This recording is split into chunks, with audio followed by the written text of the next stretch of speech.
So for those of you who have just tuned in or who like to watch YouTube videos out of order, right now F91 is up 3-1 against our Protos superstar NonY. F91 has demonstrated unbelievable tactical play by just timing these weird harassment attacks, delaying NonY's storms here and there, and just doing these beautiful pushes to really keep Protos on edge all game long. If you want to be an aggressive player and have a lot of fun doing it, you should definitely download a lot of F91's games and mimic his builds, because it's just really cool stuff going on. So right now we have F91 spawning at the left side of the map, and we have NonY up at the top right, and NonY we see sending a probe out, doing a very typical early expand type play. You know, also on this map, I mean, I say early expand, but I also want to, you know, emphasize the fact that going 2-gate is really good on this map too. I think it's not as good as a map like Andromeda, where starting positions are really close, but I just really like the way it ends up playing out. I've had a lot of trouble playing against it as a Zerg player, and I've found that against early expanding players, even though I have more trouble later on, I just still think it's really cool when you have players who are being really aggressive from the get-go. And now that I've spent all that energy talking about how much I love 2-gating, we see a Forge going down for NonY at his expansion. So just very typical sort of early expanding play for NonY. And again, in signature F91 style, we see a pool going down on 9. After losing with that 12 hatch build, F91 said that's enough of that and ended up pooling on 9 after his Overlord. I think this is a fantastic play on this map, because against the early expanding players, they do end up having to make those photon cannons a little bit earlier, and at the same time you still don't screw your economy up so badly that you can't expand a bunch. So we see the scouting probe for NonY going into F91's base, and he's going to be spotting the spawning pool that's beginning right now, or excuse me, that's ending right now. So voila, few zerglings popping out for our Zerg superstar from China, F91. Now, NonY, again, is doing a really good job of not overreacting. He only has one cannon down, and he's going straight for the Nexus. This is a beautiful case study for a lot of you Protoss players out there. NonY does a great job of just not overreacting. Because when I go 9 pool after Overlord, a lot of Protoss players will make 2 cannons and then their Nexus. Some players will even make 2 cannons and then a gateway, and then a Nexus, because they're so worried about these Zergling run-bys. NonY, on the other hand, just gets 1 cannon, gets that Nexus, and look at this. These Zerglings are only halfway across the map, and NonY's already has himself nice and walled up and defended. And by not overreacting, NonY's going to get a lot more resources a lot earlier. And we see F91 doing the standard sort of Zerg play, taking his natural and then his second gas natural and throwing down a extractor so we can get that layer nice and quickly. So we see F91 sort of probing in, no pun intended, to NonY's front. And F91 does lose a Zergling, and he's not going to go Blue Swarm style and try to run his Zerglings in and end the game in 3 minutes and 45 seconds. But we do see that NonY still is not overreacting, and F91 is pulling back nice and safe the way he should. So now that F91 has his expansion up, and he's making an Overlord on time for once, hooray F91! We're just going to see the standard sorts of play. We see guys going into the Geyser for NonY and the Cybernetics core going down.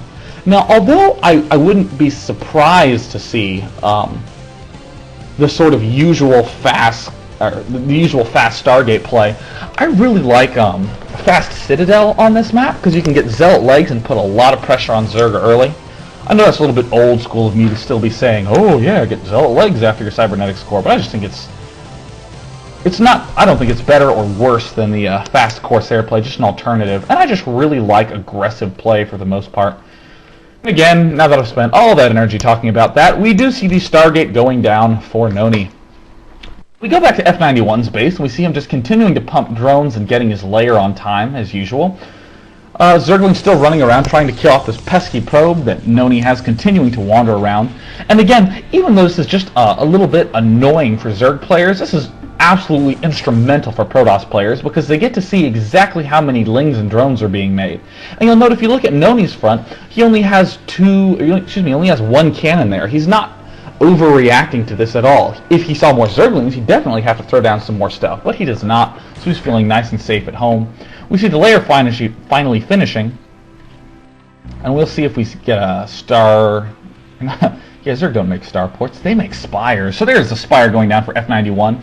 And here's a nice, cutely timed zealot attack by NonY. This is something that a lot of Protoss players have been incorporating into their play of late, where they continue to pump zealots after they've expanded, when they're going this Corsair style play, and Zergs tend to expect so much Corsair and powering action from Protoss that they're just not prepared to hold off this sort of early attack. And again, a big reason why this is working right now is that Protoss was able to delay that second cannon for a really long time. We see some probes being taken out, and F91 is going to have a fairly easy time killing this off. Now, even though F91 did have an easy time killing off this attack, it's really important to note how many zerglings F91 had to make. That's a whole bunch of drones that he's not getting to make. And again, this is a key thing to note that F91 does game in and game out. He makes all these zerglings that he knows he's not going to be using, so he may as well try to be aggressive with them. He runs right to NonY's base, and it's clear he was preparing for a Ling run-by. I think that's a great thing to start incorporating into your play more as Zerg. If you had to panic and make all these zerglings for defensive purposes, you may as well use them immediately for aggressive purposes once the threat of attack has been thrown away. So we see this Corsair for NonY is able to kill off a good amount of Overlords. 2 Overlords is a pretty huge deal at this stage in the game, especially when your Zerg player has had to build so many Zerglings and lost some drones. That's just not the position that a Zerg player wants to be in. And again, I attribute a lot of this play to the fact that NonY was able to just get one cannon and then Nexus, that he's not overreacting, so he's able to power a little bit harder. We do see two cannons going down in NonY's main, because NonY really doesn't want to lose to Mutalisk the way he did on Andromeda, and the typical sort of Archon Zealot army being produced for NonY right now. Note that NonY used to only have 2 probes in the gas at his expansion, but cleverly NonY threw in a third one, because I think that's probably the worst feeling you can have in America, is when you go back to your base after a replay that was really close and you felt cramped on gas all game long, and there were just 2 damn workers in that gas geyser, and you just want to kill yourself. But fortunately, NonY will do no such thing today. He throws guys back in gas, and things are playing out very normally. We see the sort of 5-hatch mass Hydralisk play going down. We see that evolution chamber at F91's front getting that happy +1 attack upgrade for Hydras. And NonY building cannons in a nice defensive fashion, and he's getting to do his standard sort of Zealot Archon army. We do see Storm being researched right now for NonY, and I think this is a good sort of transition. He's going to come out with a Zealot Archon army to put on a little pressure, but primarily he's going to want to try to take his 3rd gas. We only have 4 gateways down for NonY right now, which is a clear signal that he's sort of saving up for a bigger expansion later. We see a 5th gateway going down, again completely shutting down what I was blabbing on about. But with NonY getting that Storm that early, that's a pretty clear sign to me that he's going to be wanting to expanding really early. And note that when NonY leaves with his army, the first place he goes is to his natural expansion. That's a really important thing to do time in and time out when you're expanding as Protoss. Meanwhile, F91 is just kind of happily sitting on 3 bases right now, which is become just the real sort of Zerg standard nowadays. But what I like so much about this sort of play for Zerg is that it has a tremendous amount of flexibility. You can play the more macro-oriented management style that I like to play, or you can be really aggressive with it in the way F91 likes to play. F91 has demonstrated clear timing windows that people have not abused very much when he does this sort of 5-hatch play. And right now we finally see this Nexus being thrown down for NonY. And notice how NonY moved his army up, and then is just happy to move it right back again. The purpose of that army isn't to kill his Zerg opponent, it's to put some pressure on his Zerg opponent, so that way he can end up expanding a lot more easily and potentially forcing Zerg to make extra sunken colonies. You'll note that there's 2 sunken colonies at the right of Zerg's Zerg's 2nd natural, which is going to be really instrumental in holding off the attack that didn't end up happening. So that's exactly what NonY wanted. And here comes sort of an aggressive force by F91, but there are so many Templar here.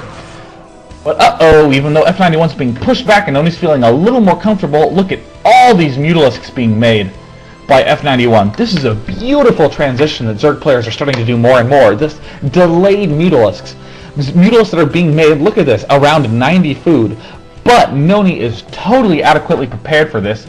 He has 3 cannons in his main. He has cannons at his natural. It's going to be really hard for F91 to do any sort of big pressure on this. But the big purpose of these Mutalisks is to kill off all these High Templar. Look at this. 1 Templar down. 2 Templar down. Storms are being thrown. And even if it does do significant damage to these Mutalisks, the point of these Mutalisks is just to either kill the Templar or to sort of use up all the storm. Because if you have a Zealot Archon army against a really big Hydra army, it's not even close. The Zerg army just walks over it. The storms are absolutely critical in that regard. So Protos really needs to sort of back up a little bit and start getting ranged Dragoons and this sort of thing to help bolster his army. If NonY doesn't do this, he can continue going Zealot Archon, and that's fine, but he needs to be really careful with his storms. And look at this, a big army coming for F91. Let's see if NonY can kill it with his big Zealot army. We see a bunch of... Oh my gosh, there's no Mutalisks left. They've all been killed by the Archons. Great storms by NonY. If he can get another big storm off on this pack, that would be huge. NonY continuing to push back his Zerg opponent. And there's no more Mutalisks left. NonY did a great job of killing them off and still had so much gas saved up that he's able to walk over this army of F91. That Mutalisk transition that is often so brilliant and so key in killing off this Protoss push has been totally crushed. NonY is now getting to walk straight up to the natural expansion of F91, and I'm so excited that I'm salivating all over my microphone. Okay, now that we've gotten the chance to swallow that, we have this huge army of NonY, and it's just getting to wander up here, and there's a huge amount of pressure that F91's feeling. We see that there's no expansion for F91 anywhere in sight. He hasn't had the opportunity to continue sort of macroing forward. He's been pushed all the way back, and NonY, on the other hand, is feeling right at home. If you look at NonY's 3rd gas expansion that's at the right side of the map, NonY doesn't even have that many cannons there. He just has pylons. This is a clear example of how NonY's feeling that he has real solid map control right now. He's not even worried about a counterattack. He knows if he does get countered, he can just walk directly into this expansion of F91 and kill it off. And unfortunately for F91, he has some screwed rally points, and his overlords are wandering to their doom to these 2 Archons. That's going to be a real big problem for F91. When you're already cramped up against the wall, you don't want to be losing overlords for no reason. Still no Dragoons in sight.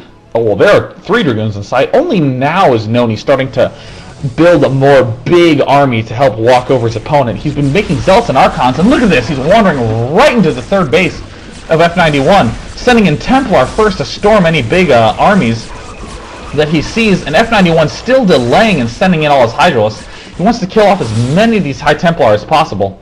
Oops, accidentally loses an Archon. Still, F91 abusing this logic that if I get enough Hydralisks and then tech back to Mutalisks, I can kill off all these High Templar without too much of a problem. And we do see all the High Templar falling, but the problem is that once NonY starts getting a lot of Dragoons into that mix, it's going to be increasingly difficult for F91 to snipe out those High Templar. So F91 continuing to be up against the wall here, making Lurkers and Hydralisks and even more sunken colonies at his 3rd base. And take a brief look at F91's 3rd base. You'll see that there are only 4 drones mining minerals. That's sort of a big problem, and we see that F91 trying to do some harassment in NonY's main, but NonY has been long prepared for this sort of Mutalisk transition. And in fact, NonY is feeling so comfortable, he's even able to expand to the bottom right. And right now we're getting into that sort of late game big army management that I really love seeing Protoss players do. Zerg is now trying to send a limbo line of Hydras and Lurkers down to hold off this army, because there are no High Templar anywhere in sight here. Oh, and with that said, NonY has 4 Templar coming right up along the back. And see, that's just a really great example of how strong of a player NonY is. He's losing tons of High Templar, but the fact of the matter is, the Zerg player's having to spend so much on Mutalisks, and NonY's doing such a good job of keeping back, that look at this big attack coming up. NonY's going to be adequately prepared to storm all these Lurkers. Oh, they burrow in a big cluster, and NonY does a beautiful storm on that. Another beautiful storm on that Hydra cluster. All the Lurkers are about to be dead, and even with that, not that... What? Oh, it looks like NonY, in the position to hold off a big attack, ended up pulling the plug. Looked like there was a disconnect action in that match. I kind of forgot to mention that in Game 5, we ended up seeing a disconnect. So in that particular situation, I would have given the win to Liquid NonY in that spot. I don't know what the official ruling of the referees were, but I think that was a great spot for NonY. I mean, Zerg was still up against the wall, only had his natural and his second natural. NonY was easily expanding to his third base. And with that big attack, I mean, that was just sort of the last desperate attempt by F91. So again, great job by NonY, just managing to hold that off beautifully. So yeah, so I guess we give the win to NonY. Either way, I still want to spend some time talking about that game. We saw a lot of really sort of psychic predictions by NonY in the course of that game. That game is exactly what plays to NonY's strengths. NonY didn't really get screwed with too early on. He got to kind of sit on his main and his natural. And as a result, NonY was able to get a sort of Zealot Archon army that would allow him to take his third gas. At the same time, he was still prepared for that Mutalisk transition. He had all those Karens in his main and his natural long before F91 got those Mutalisks. And even though the Mutalisks theoretically did their job, even though those Mutalisks were able to kill off a ton of High Templar and this sort of thing, excuse me, I lost my train of thought. Even though he was able to kill off all the High Templar and everything, NonY still was able to time his macros so well that he had those High Templar just coming in a nice, solid stream that was able to shut down any aggressive attempts that F91 made at any point in time. Now that is what you want to do when you're against a really aggressive player, is you want to make sure you have a game plan that revolves around getting more expansions and just frankly not dying. We saw so many cannons being thrown down for NonY, and just think of the position that F91 was in. Okay, I just killed off all those High Templar, time to flank this army, and there's still 2 more High Templar there. And in fact, there are so many Zealots and Archons that even without the Storms, it's still a hard position to be in. So again, great example for Protoss players struggling to beat those really aggressive Zergs. That's exactly how you do it. Even note that once NonY was able to time the sort of holding off of everything, NonY kept wandering his army back and forth. He never did any sort of committing attack to F91.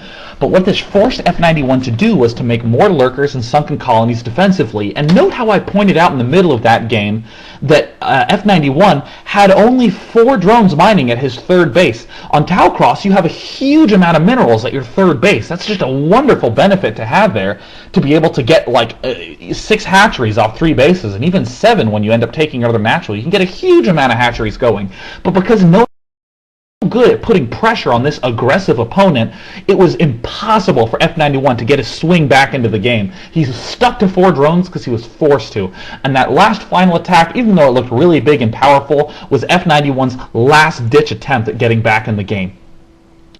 So with that in mind, we are coming up on Game 6 of F91 vs. NonY.